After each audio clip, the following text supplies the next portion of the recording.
जब भी कोई व्यक्ति गौतम बुद्ध के संघ में शामिल होता था तो बुद्ध उसे सबसे पहले शांत रहने के लिए कहते थे। ध्यान की अवस्था में जाने से पहले उस भिक्षु को शांत रहना सिखाया जाता था। आज के दौर में हर तरफ सौरी शोर है। इसकी वजह से दिमाग में तनाव पैदा होना लाजमी है।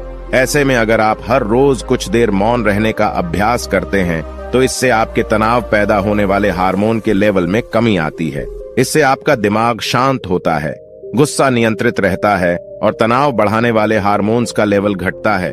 आज के इस वीडियो में हम जानेंगे कि किन मौकों पर हमें शांत रहना है और किन मौकों पर हमें बोलना है और शांत रहने से हमारे अंदर क्या बदलाव आ सकता है। दोस्तों, संध्या काल का समय था। गुरु अपने सभी शिष्यों को बुलाते हैं और कहते हैं, कल सुबह सब लोग नदी में स्नान करने के बाद तुरंत हमारी कुटिया के सामने उपस्थित हो जाना। सभी इसी से हैरान रह जाते हैं कि हम लोगों ने कुछ गलती की है क्या, लेकिन गुस्से से यह कहते हैं कि हो सकता है कि गुरुजी कल सुबह कुछ अच्छी बात बताने वाले हैं। सब लोग रात को सही समय पर सो जाते हैं और सुबह उठकर सभी लोग नदी में स्नान करने के बाद वापस गुरुजी के सामने उपस्थित हो जाते हैं। गुरु कहते हैं, आज हम तुम सबको चुप रहने के फायदे के बारे में बताऊंगा। गुरु कहते हैं, 10 मौके जहां पर चुप रहने से होता है लाभ और बोलने से नुकसान। गुरु कहते हैं, अगर आप इन 10 मौकों पर शांत हो गए यानी मौन हो गए तो आप जो चाहेंगे वही मिल जाएगा। आपकी जिंदगी में चमत्कारिक बदलाव शुरू हो जाएंगे। जरूरत से ज्यादा बोलना या चुप रहना दोनों ही अच्छी बात नहीं है। जैसे जरूरत से ज्यादा बारिश हो जाना या फिर धूप दोनों ही दिक्कत देती है, उसी तरह अनावश्यक बोलने से भी काफी नुकसान होता है। गुरु कहते हैं कि पहला ऐसा मौका जहां पर व्यक्ति को चुप रहना चाहिए, बिना तथ्य के ना बोले। गुरु ने कहा, अगर आपके पास कोई तथ्य नहीं है तो वहां चुप रहने में ही भलाई है। चुप बैठने से दिमाग में नई कोशिकाओं का निर्माण होता है और इससे ज्ञान की वृद्धि होती है। बोलने में भलाई वहीं है जहां आपको किसी चीज के बारे में पूरा ज्ञान हो। अगर आप बिना तथ्य के कहीं बोलते हैं या फिर बेवजह बोलते हैं तो आपका वहां मजाक भी बन सकता है। अगर आपके पास पर्याप्त जानकारी नहीं है, ऐसी जगह पर बोलने से आपका मजाक तो बनी रहेगी, साथ ही साथ लोगों का भरोसा भी आपसे उठने लगेगा। इसलिए ऐसी जगह पर शांत रहो जहां तुम्हें पता ना हो कि क्या बोलना है क्या नहीं। कई बार कुछ लोग ऐसे होते हैं जो हर जगह अपनी उपस्थिति बताने लगते हैं। उन्हें पता नहीं होता है कि हमें क्या बोलना है, लेकिन फिर भी बोलते जाते हैं और फिर बाद में दूसरे लोग उनके जाने के बाद उनका मजाक उड़ाते हैं। जब तक आपको उस तथ्य के बारे में अच्छा ज्ञान नहीं है, उसके बारे में पता नहीं है, तो वहां चुप रहना ही ज्यादा समझदारी है। गुरु ने कहा, दूसरा ऐसा मौका जहां पर व्यक्ति को चुप रहना चाहिए। शब्दों से न पहुंचे ठेस। अगर आपके शब्द किसी को मानसिक ठेस पहुंचा रहे हैं तो वहां चुप हो जाना चाहिए। कमजोर व्यक्ति के बारे में कुछ भी बोलकर आप महान नहीं बन सकते हैं। महान आप किसी कमजोर का साथ देने में बनेंगे। कई बार होता है कुछ लोग अपने से छोटे व्यक्ति को भला बुरा कहते रहते हैं। सामने वाला इंसान तो कद से आपसे छोटा है, वह आपको कुछ नहीं बोलेगा, लेकिन आप उसकी नजरों में गिरते चले जाएंगे। हो सकता है कि कल वह भी आपसे पद में बड़ा हो जाए। पद में आपसे जब वह बड़ा हो जाएगा तो आज जो रवैया आपका उसके साथ है, आने वाले समय में वह भी आपके साथ वही करेगा। आप किसी को नीचा दिखाकर बड़ा नहीं बन सकते हैं। बड़ा बनना है तो अपने से छोटे लोगों का इज्जत भी करना सीखें और साथ ही साथ बड़े लोगों का भी सम्मान करना चाहिए। लोगों को लगता है कि अगर वह अकड़कर बोलेंगे और सामने वाले को नीचा गिराने की कोशिश करेंगे तो वह बड़े बन जाएंगे, तो यह उन सब की भूल है। बड़े होने की बजाय आप उनकी नजरों में गिरते चले जाएंगे। गुरु ने आगे कहा, इसलिए शिष्यों, तुम सब जब भी बोलना आदर भाव से बोलना, ताकि तुम्हारी बात लोगों को अच्छी लगे। बोलने में भाई बहन, माता पिता, मित्र इत्यादि संबोधन शब्दों का इस्तेमाल जरूर करना। इससे तुम्हारी मान प्रतिष्ठा तो बढ़ेगी ही, साथ ही साथ लोगों की नजरों में तुम समझदार व्यक्ति बनते जाओगे। गुरु ने आगे कहा, तीसरा मौका जहां पर व्यक्ति को चुप रहने में ही भलाई है। क्रोध या घृणा करने वाले लोग, जब कोई अपना या सगा संबंधी आप पर क्रोध कर रहा हो, आपका अपमान कर रहा हो, तो आपको उस वक्त चुप रहना चाहिए ताकि सामने वाले का गुब्बारा पूरी तरह से फट जाए। आप यदि सही हैं तो उसे कतई माफीनामा गए और चुप रहकर ही सही समय का इंतजार करें। वह खुद आपसे माफी मांग लेगा जब उसे अपनी गलती का एहसास हो जाएगा। गुरु आगे कहते हैं कि अगर आपका कोई सगा संबंधी आप पर क्रोध कर रहा हो और आप उस समय शांत हैं, तो यह आदर सम्मान देने की निशानी होती है। इससे न कोई छोटा होता है और न ही बड़ा। अगर आपको क्रोध आ रहा है तो आप या तो वहां से किसी का अनादर किए बिना चले जाएं या फिर चुप रहें। क्रोध करने से आपके रिश्ते खराब होंगे।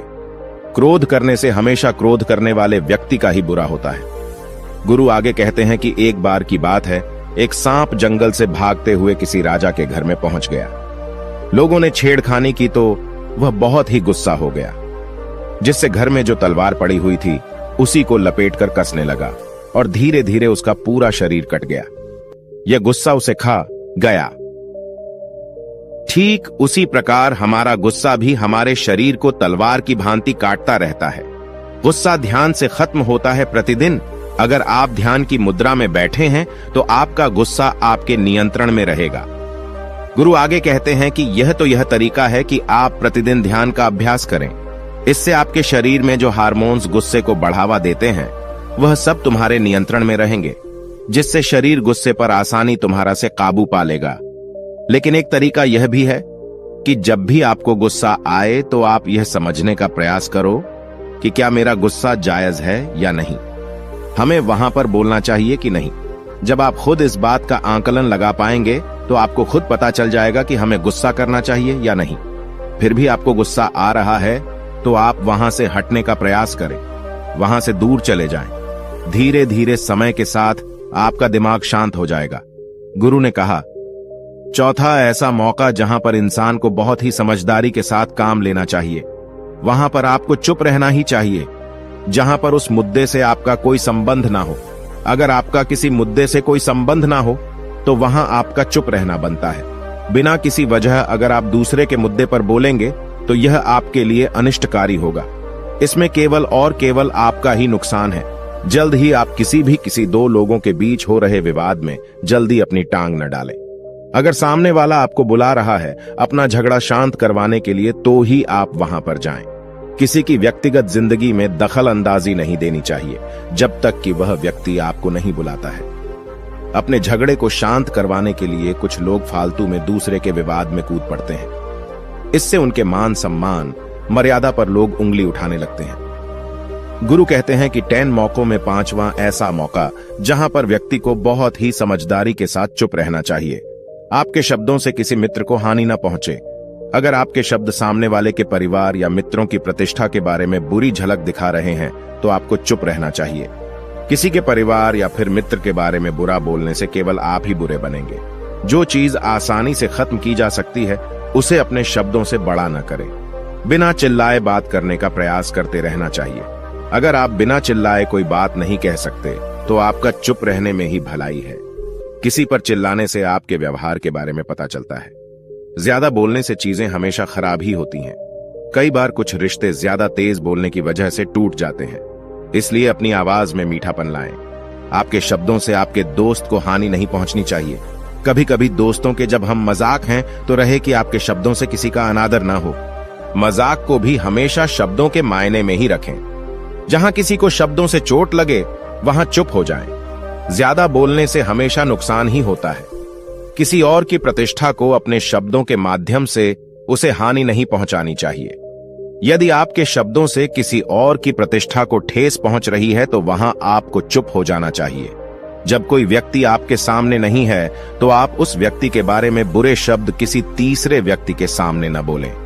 गुरु कहते हैं, छठा मौका जहां पर व्यक्ति को चुप रहना चाहिए, जब कोई कर रहा हो किसी की बुराई। जब कोई आदमी आपके सामने किसी तीसरे आदमी की बुराई कर रहा हो तब तुम्हें चुप रहकर बस सुनना चाहिए। अपनी राय व्यक्त नहीं करना चाहिए, क्योंकि जो आज आपके सामने किसी तीसरे की बुराई कर रहा है वह कल किसी और के सामने आपकी बुराई भी कर सकता है। यदि आपने कुछ कहा है तो नीति शास्त्र के अनुसार जो अपने मुंह को बंद रखता है और बुद्धि से काम करता है वही इंसान समझदार होता है। बिना जरूरत के बोलना, किसी के बारे में किसी के बीच में बोलना यह गलत बात है। कभी कभी हमारे लिए बुद्धिमानी इसी में होती है कि हमें अपना मुंह ऐसी जगह पर नहीं खोलना चाहिए। गुरु आगे कहते हैं कि 10 मौकों में 7वां ऐसा मौका जहां पर व्यक्ति को चुप रहना चाहिए, जब कोई नहीं समझे आपकी भावना।